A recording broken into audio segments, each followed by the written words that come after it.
game. And obviously we released our 2 deep, and Northwestern has released their 2 deep.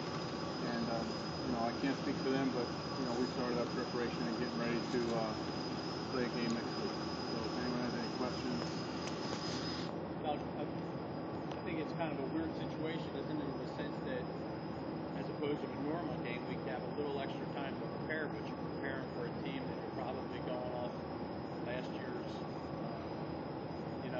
I think the coaches there.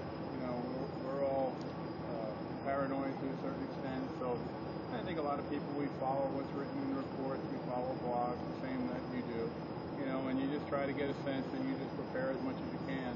I think the one understanding that we have is that I know Coach Fitzgerald. He's an outstanding coach. They're a well-coached football team. I believe he's been there for about 9 years, and he's really done a great job with that program. It's a program that's on the rise. They're a Big Ten football team that has been to multiple bowl games. I'm sure they're working as hard as we can, and we're trying to get to that level. Coach, I see the word "or" on here quite a bit. I know it's you're in your prep for Northwestern, but are you still really kind of having some decisions to make as far as players go? Basically, just a punting situation. Obviously, because that's only one position. So we're trying to make a decision there in certain situations, and then obviously the short snapping position is one that we have to make a decision there that we'll make during the week. All the other ones that are listed as "or" is that those are people that we feel that we can play. No one's really separated themselves. Coach, as far as Ivan Foy and Rob Trudeau, just going to them. Ivan Foy is obviously in there, but he's in an "or" position with Trudeau, and you said that was a close matchup throughout fall camp. Just going to choosing Foy. Still the same competition. That's why we've listed it that way. We listed the player in front as being a little bit ahead. Okay, but we feel at the end of the day we can play both players and get the same results. There's just strengths and weaknesses in each one. So again, that's something that I don't know if the "or" comes off. The "or" comes off based on performance. One of the things that I'll speak to the players about, and I can tell you, we'll be ready to play the game. We'll be able to play a game of football next week. The question is, are we going to be able to perform? And I think that's what everyone's looking at. How do you feel about Ryan Nass's level of preparation heading into this game as a leader of this football team? I think Ryan's done a good job, and then now it's going to just be based on his performance. Does John Raymond's presence on here mean that he's been cleared to play? We have not heard word yet. We'll come out with an announcement. We're planning on it.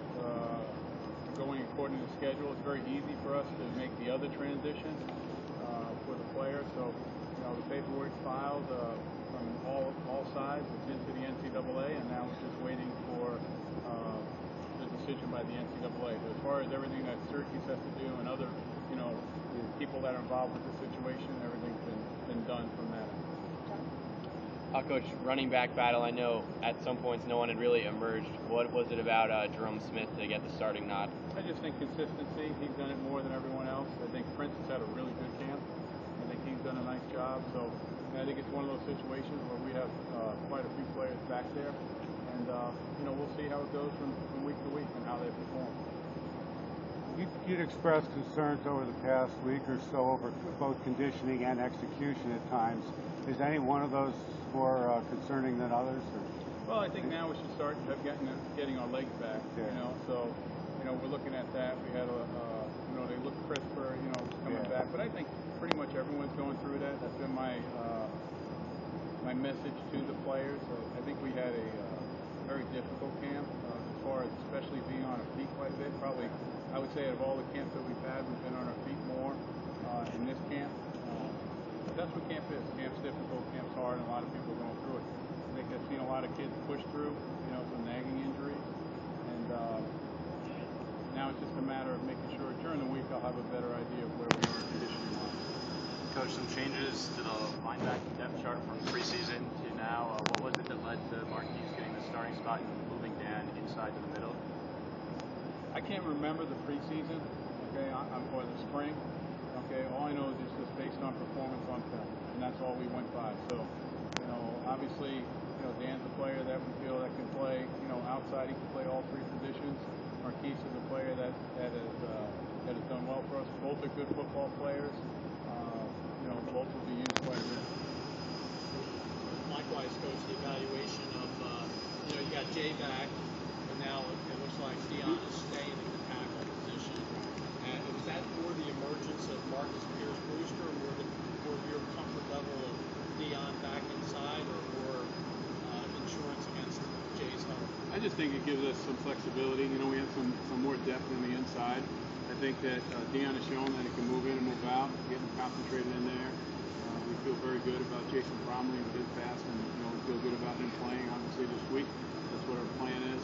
And Marcus Pierce-Brewster has really done a very good job at defensive end, along with Brandon Sharp, and then along with really Michael Robinson has had a good team. So again, it's a situation where we have some depth, we have some guys that have played. There's some strengths and weaknesses and all, but at the end of the day, we feel we have more depth and we'll be able to play those players. Coach, you talked about Louis Alexander and how he's needed to come along throughout camp. He's here at the starting position. What made you ultimately make the decision to put him out there? Well, I love Lou, but Lou struggled at times in camp. He knows that, and we've addressed that, so we're looking to get consistency out of him. And, right now he's the best player we have available to play out there, and we just have to make sure that he can play at a winning level for us. Coach, last week the players were saying they were starting to get excited, the butterflies. How much do you let them run with that excitement, or how much do you talk to them about keeping the emotions in check? Because it's the first game and there's a lot that goes into that. Well, it may not look at it, but I'm excited also. And I have butterflies too. And I think we all do. It's just a matter of controlling that and focusing that energy to the task at hand. And that's what we keep talking to the players about. A lot of that is generated by a lot of outside entities, meaning, your family. We try to make sure that we're focused on the task at hand.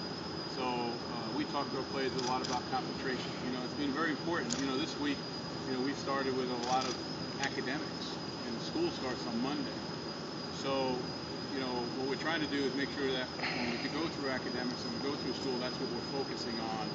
And then when we come here, we're focusing on football. So we want to get off to a good start in knowing what the structure is and what we want to do as far as our discipline, and making sure that things that are going on outside the program don't affect the way we play or feel as we prepare for our upcoming opponent. That's including myself, too. Coach, two freshmen that have a good chance to get on the field early this season. Is Ashton Broyle in that mix? And I wondered about Ron Thompson. If you name the freshman, I'll be able to tell you. Ashton Broyle, yep, we expect him on the field. Ron Thompson? Ron Thompson, we don't. Ron Thompson's had a nagging injury, so we just keep evaluating that. So right now, that's one that I really can't give you an answer to, knowing that, I'll tell you this about the kid, though. He had a nagging injury, and he really pushed himself through it. Now it's a matter of making sure that, we're doing the right thing on our end, and our doctors have done a good job, and, we're pulling him, resting him until we can evaluate what that injury is. Unless I get further information, that's pretty much all I have with him. But he was a player that, if he would not have been injured, would have been on the field also. Most likely, from what I saw early on. Coach, obviously we see a lot of 4 or 5 wide sets. The secondary is going to be tested early. Some young guys getting in there. How comfortable are you with the secondary depth heading into this game? I feel good with it. I feel good. We got some good young kids back there that we're expecting to play.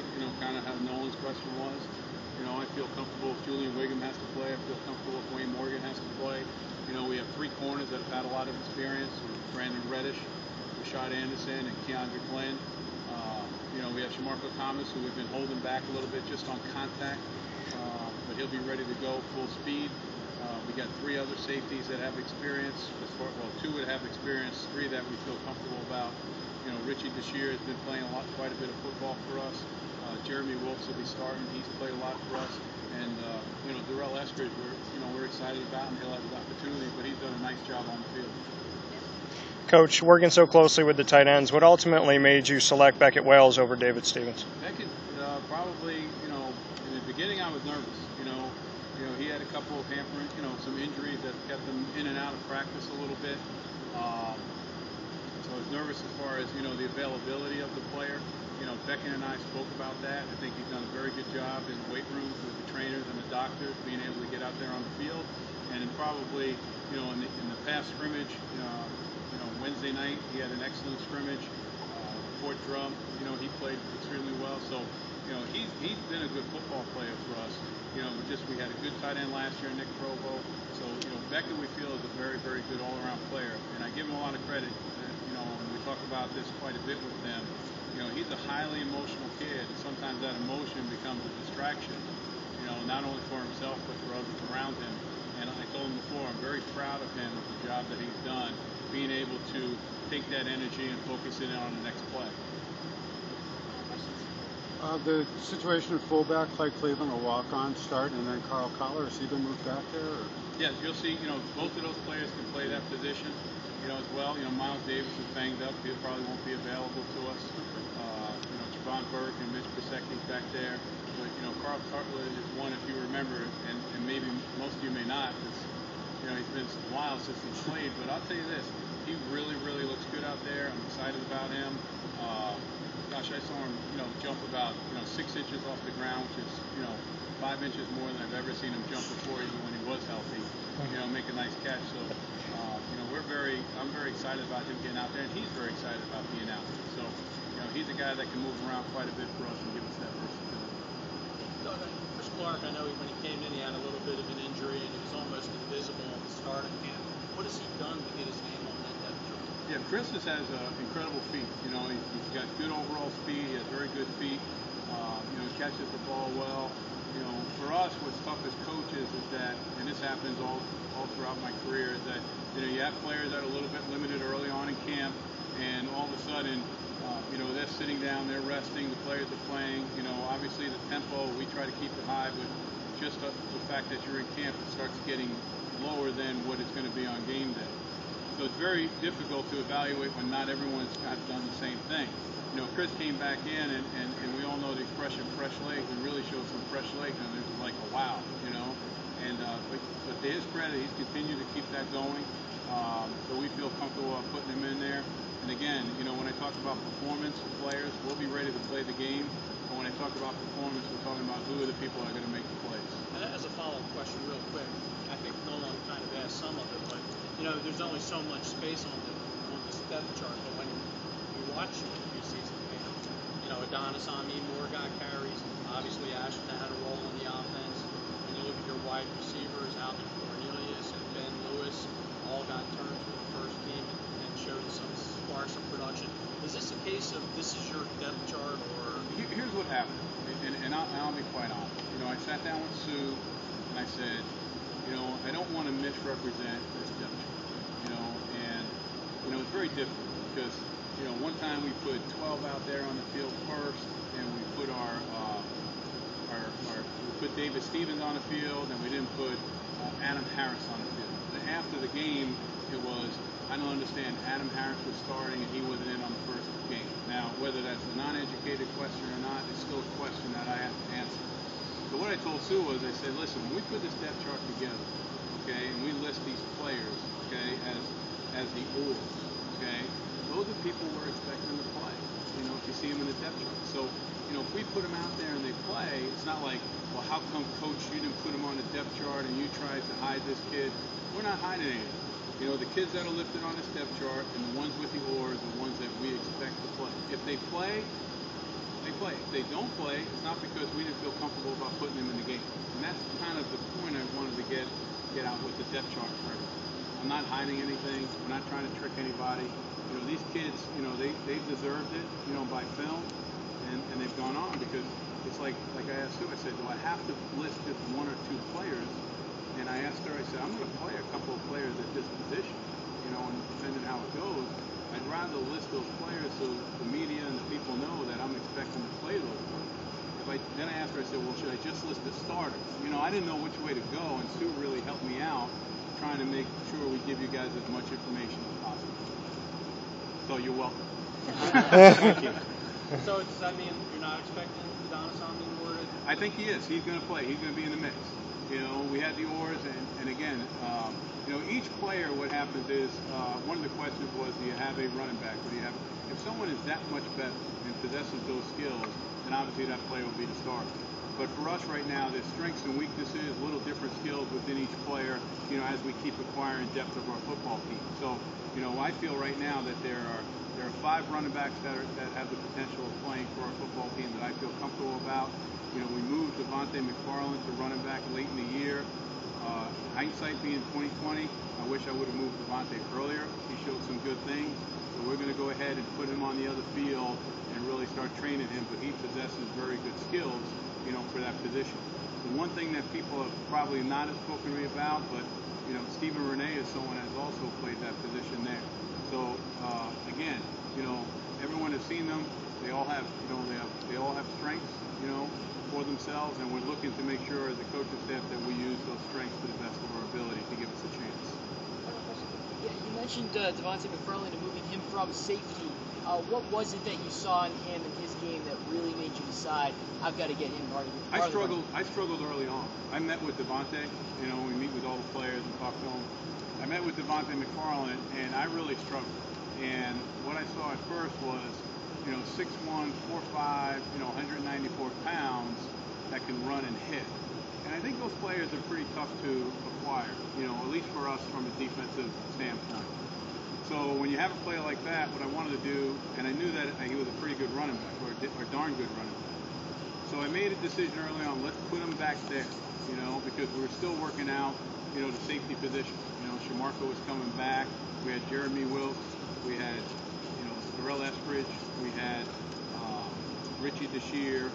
Dantes Ford was another big kid that we had back there. So to even out the depth chart, with great competition, I wanted to put Devontae back there to see him. When I felt comfortable of the other players that were in there, and now I look at a 6'1", 194 back, that runs 4.5, that could potentially be a good all-around back where he can pass protect, run the football, catch the football, and do all those things. That's why we moved him over there now. We feel comfortable with our depth back there, and I think that he has the talent, and we'll see, how he progresses and develops.